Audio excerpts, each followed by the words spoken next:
Bro, Halik. Where? Where are you going? Going.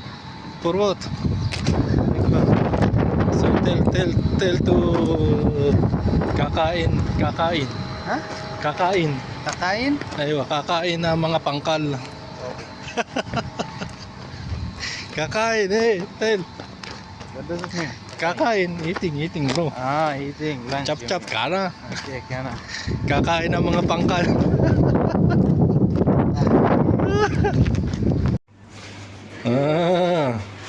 Panay ha. Monkey. Ito. Wow. Hi Ahmed. How are you? Good. There is more job order again ha. Yan, marami na naman kaming kukuting-tingin dito. Palipas oras ito, magawa hindi, bahala siya. Bulb eater. Why they call it bulb eater? They eating bulb? Huh?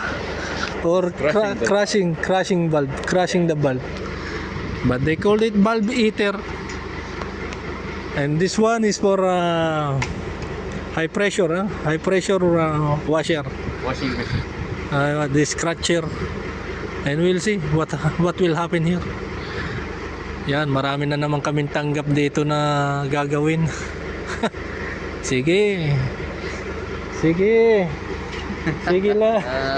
Ahmed, sige lang, dalhin nyo nang dalhin dito.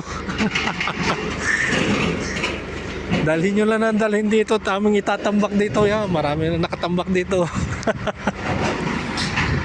Okay, itatambak ko lang yan dito. Pag hindi nagawa, ay, patas-patas yan dito. Ito, naka-ready na ito for install. Ayan naman, bulb eater at crusher. Yan ang aming babakbakin. Bahala na kung ano mangyayari rito. Let's move. So ito yung bulb eater na sinasabi. Syukran Sadek ha. Okay. Syukran. Ito na yung crusher. Ito maganda pang panglinis ng sasakyan. So problema raw dito ay hindi nagbi-build ng pressure. So malalaman natin ito maya-maya, pero gagawin namin ito permit para sigurado tayo. Hindi natin basta-basta agad babaklasin to. Maghahanap tayo ng manual nito at pag-aaralan natin. Ito, na-check up na namin to dati.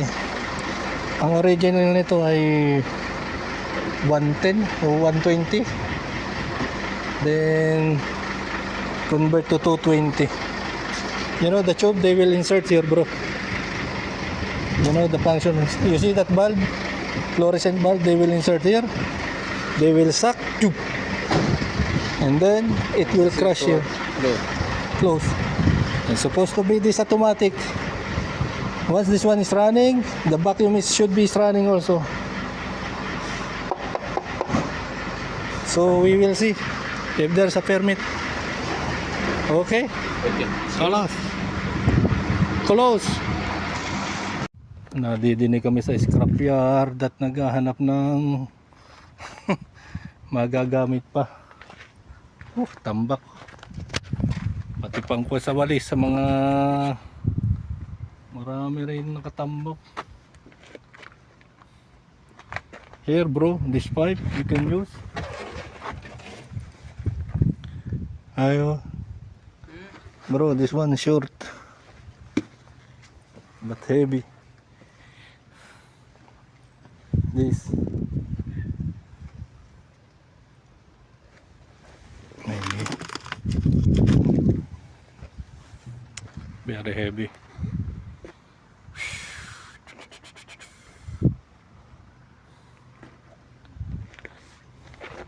Yay!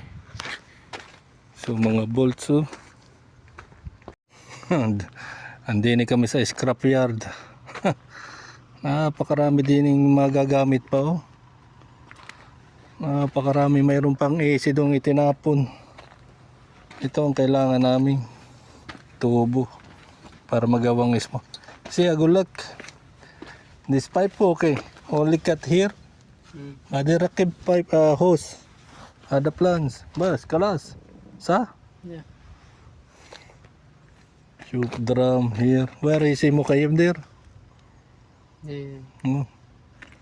See bro, this window. Window, yeah. This one is good. Good, sige pa. No, this is still good bro. Napakarami dito na scrap na tinatapon no. Kahit bago pa yan. Wala pang kasinong kabangas-bangas. Ang problema niyan hindi kasinong kuan. Sigurado ako. Mga capacitor lang ang problema nito. Pati ito oh. Tinapon na dito pati yung nandun. So naghahanap ako ng spool. Oh, painitan ng tubig, bagong-bago pa 'yun. Naka-plastic pa. Hey. Sa Pilipinas hindi mangyayari ito. Yung mga tools. Mga sirang tools. Napingaw lang ng guti yan, tapo na oh. Pwede pa 'to. Oh, Sadik. Mga drum. Okay bro. Don't go here don't close. Because maybe it will collapse. This one is mushkila. Ayan. Outdoor unit para sa easy. Tinapon na rito, bagong-bago pa oh. Hindi pa nagagamit to, halatang halata yung suction and discharge na, tapos yung condenser nya wala pang bangas-bangas. Heater, water dispenser. Mga problema nito yung mga simple lang tapo na kaagad. Heater outdoor indoor unit.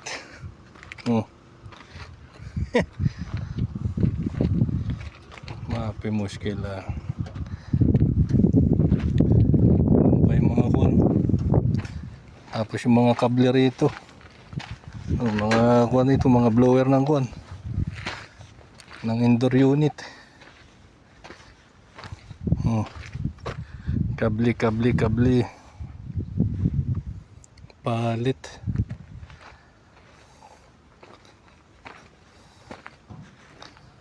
Let's go. Let's go bro. Uwi na kami. So andito na ako sa kwarto at tayo maglalakad muna sa labas. Ngayon ay alas 6 ng hapon. Ito ang alas 6 ng hapon dito mga guys. Tingnan nyo, naka-sunglass pa ako. Ayan. Ito. Sadik. Kaya palik. Ada? Wait, ada istri? Minak ada sim aku. Qatar. Ati aku. Ayo aku. Aku syukul Qatar. Ayo. Oil and gas. Ada mahatta minak. Leis, bapi barabar? Barabar. Salam. Marami nakakagusto nitong aking kwan itong aking sunglass, ewan ko. Marami nakakagusto. Sa ko raw nabili.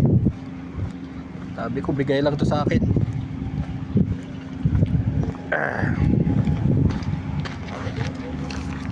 So lalakad muna ako. Lalakad tayo ng 3 ikot tapos okay na. That's G.